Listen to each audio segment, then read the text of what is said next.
Although we just finished up opening weekend for the major leagues, college baseball has been in full swing. I'm Sydney Cox, joined by Isaac Halklock and Brian Portney here at Penn State Sports Night. Tonight, we are rounding the diamond to talk some NCAA baseball.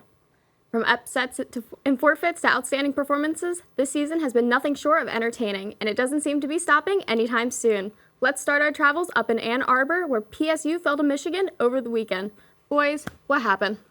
Well, for Penn State, this was a series that went their way initially, winning the first game 12-5. Looked really good. The bats came alive. You have Wagner, you had Weingartner, you had Molinaro, all homering in that game. So it was really good for Penn State. Second game, they fall 8-7, a tougher one there. And then the third and final game of that series, losing, that's the one, you see it right there. They were leading 5-0. Then in the bottom half of the third, gave up 3 runs. Logan Olson, the starter. Then they bring in the reliever. That was Lawlin, and he gave up 2. Tie game there. And then the bottom half of the 7th, Michigan scoring the eventual game-winning run. So Penn State, very tough series for them after taking that first game. And it's such a gut punch, especially. This is a Penn State team that just got their best start. Had their best start to a season since 1980, so now 6-6 in conference play. So it's going to be interesting to see what they can do in these games that they have coming up. Absolutely. Yeah, going back in the time machine about 2 years ago, last time the Nittany Lions went to Ann Arbor, they got swept, and it was just brutal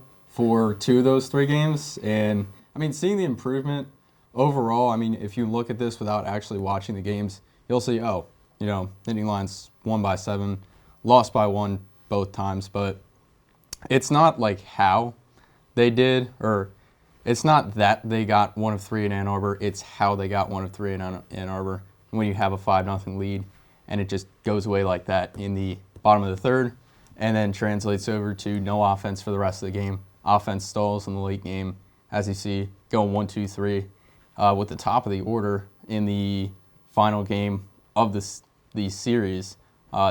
This is the biggest series of the season so far. I mean, all Penn State fans are really looking forward to this one. It's just kind of a heartbreaker. I mean, you see, it was kind of a disappointment, but, there were some flashes of success this weekend.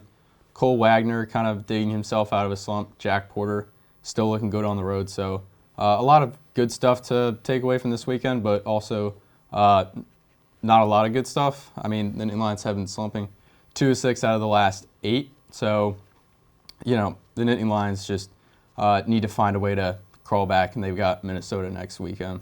Yeah, now the Lions weren't the only ones that were taken down this weekend. We had a few underdogs that caused some upsets as well. We had Nebraska take down their first top 5 ranked team since 2011, and the Buckeyes won their series against Oregon in a doubleheader upset.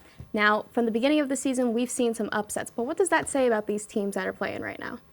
Well, I'll start with the Nebraska Cornhuskers. They were looking really good to start the season. They had some preseason hype. I would have had them ranked below Oregon in my preseason poll. But, with the loss of Mason McConaughey, their starter, pitcher to an injury, key rotation piece, that kind of lost, derailed the momentum. And also, I mean, they beat Vanderbilt in the MLB Desert Invitational, but after the whole thing with Mason McConaughey going into conference play, I don't think anybody would have saw Washington take 2 of 3 in Haymarket Park, which is the biggest. It's one of the biggest ballparks in all of the Big Ten.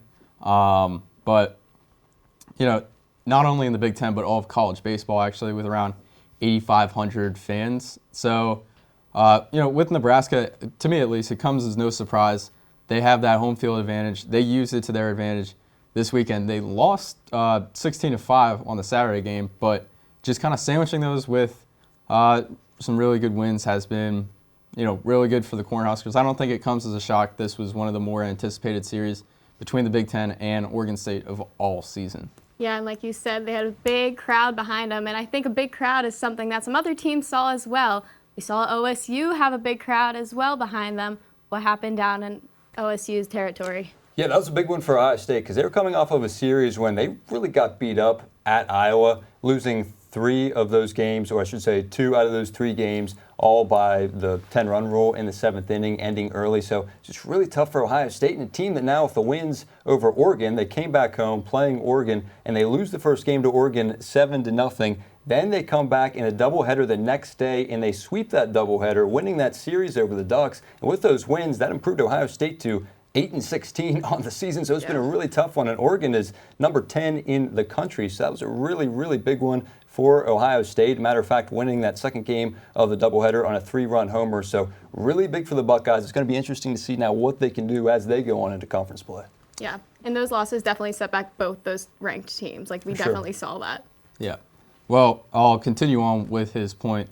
Ohio State is in their first year of the Justin Hare era, coming in from Campbell University, obviously a storied history there, bringing it into Power 4 play, and he struggled. The Buckeyes struggled. They held a 10-0 lead over the Alabama Crimson Tide, the ranked Alabama Crimson Tide, in that Jacksonville College Baseball Classic earlier on in the season, and then they just slipped.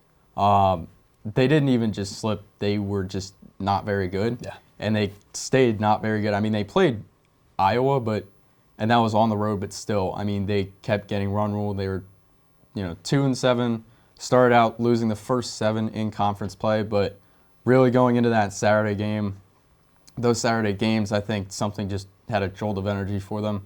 Matthew Gravelin, and just as well, Blaine Wink coming out of the bullpen, 7 strikeouts in 3.1 innings pitched. I mean, you don't often see a bullpen pitcher mowing guys down, but Blaine Wink, I mean, he has something there, and he's got something really special, and he's going to be a key piece for this bullpen and for the Buckeyes moving forward. Absolutely. And another little bizarre game we haven't touched on yet, the Liberty and Jacksonville State matchup. I don't know about you, but I don't know if I've ever seen a game ended after 1 pitch. What happened down in Alabama?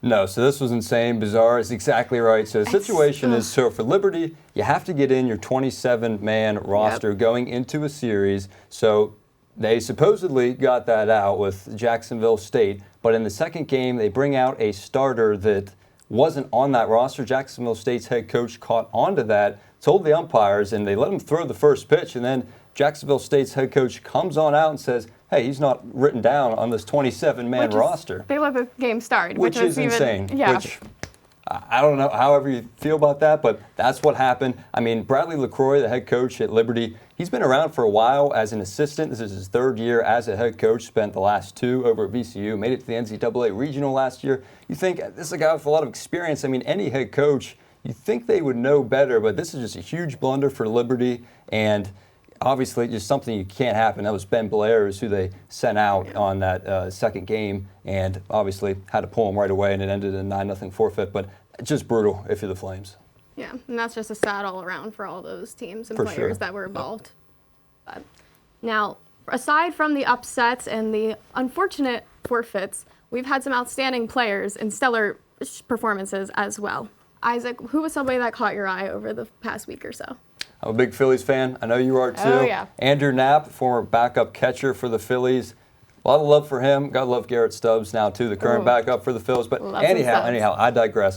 Going to go to Jake Knapp of North Carolina. See the numbers right up there. Pitched on Friday in a 2-0 win over Miami. 7 innings pitched, allowed 5 hits, no earned runs, didn't walk a single batter, and struck out a career high 10 batters. And oh, did I mention, he missed all of last season with injury as well. So you gotta love it from Jake Knapp. Really big bounce back year. So I'm going to give my pick for best performance over the weekend of the Greensboro native.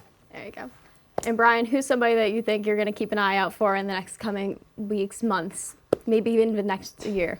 Well, I got my eye on LeBron, and I'm not talking about the man on the Lakers. We're talking about Justin LeBron from Alabama. He's been having some all SEC first team, all freshman first team from not only the NCBWA, but also for D1 baseball and one other website. So, I mean, he had been racking in the accolades as a freshman. He's been continuing on 13 home runs, which is second in the SEC behind Rylan Zaborowski of Georgia. 52 RBIs in just as many games as they have so far, which is first in the SEC. And he's a threat on the base paths as well, 8 stolen bases. So he's been a really well all-around player. Just as well, I think he has really good pick to even win the Golden Spikes and be a future first rounder. Absolutely.